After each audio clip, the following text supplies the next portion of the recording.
Ayan mga kabarkads, good morning! Tayo po ngayon ay pupunta sa DFA at visa kasi nga po patapos na. Hanggang ano po dumating yung Pebrero ay kailangan na natin siyang ma-renew. So ayan po habang papunta po tayo sa Cubao.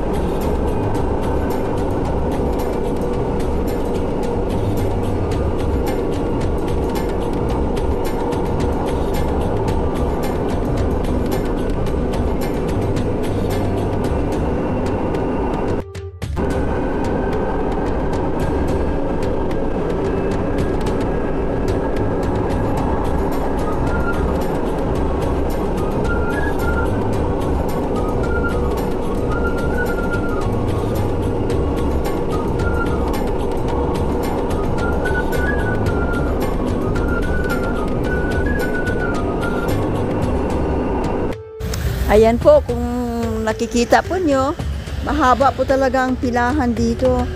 Kaya maganda talaga, maaga kayong umalis.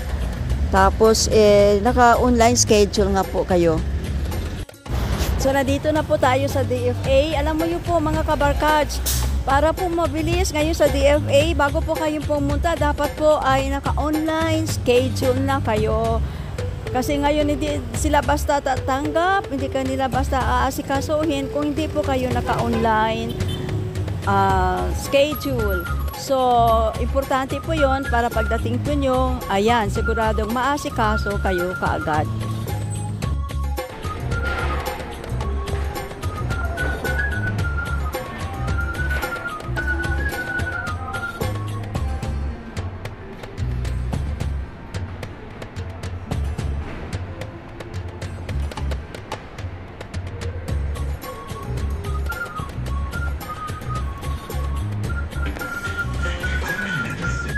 O ayan, ang bilis, tapos na po.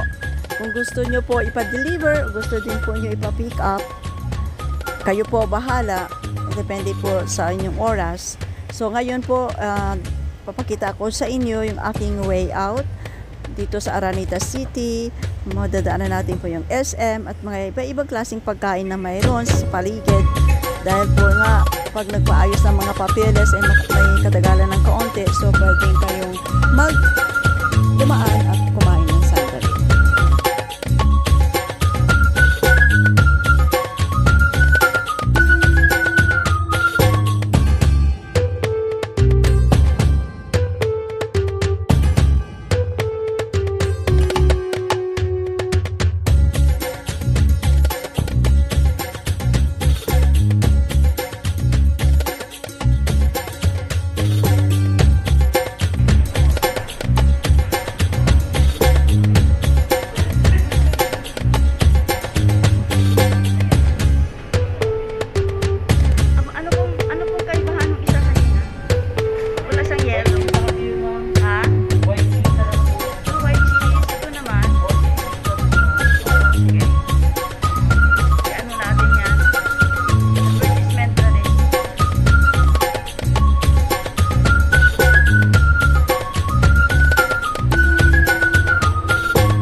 Ayan po, the famous pizza sa Cubao. Masarap po ito.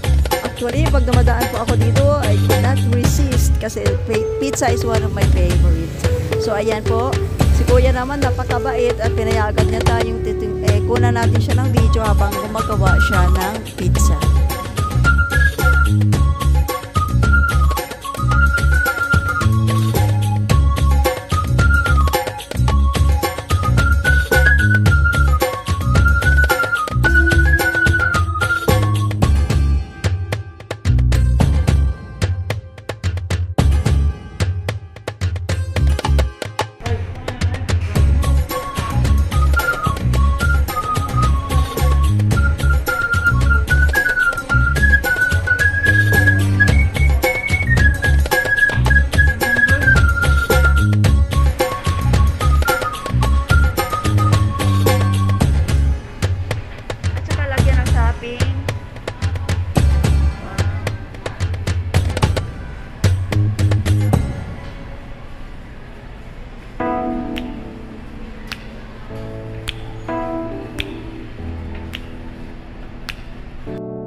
Kita niyo mga kabarkas, nag-improve din naman ang Pilipinas. So ito na ngayon yung bagong Cubao. And more constructions are going on. So ito yung mga building na makikita natin sa ngayon.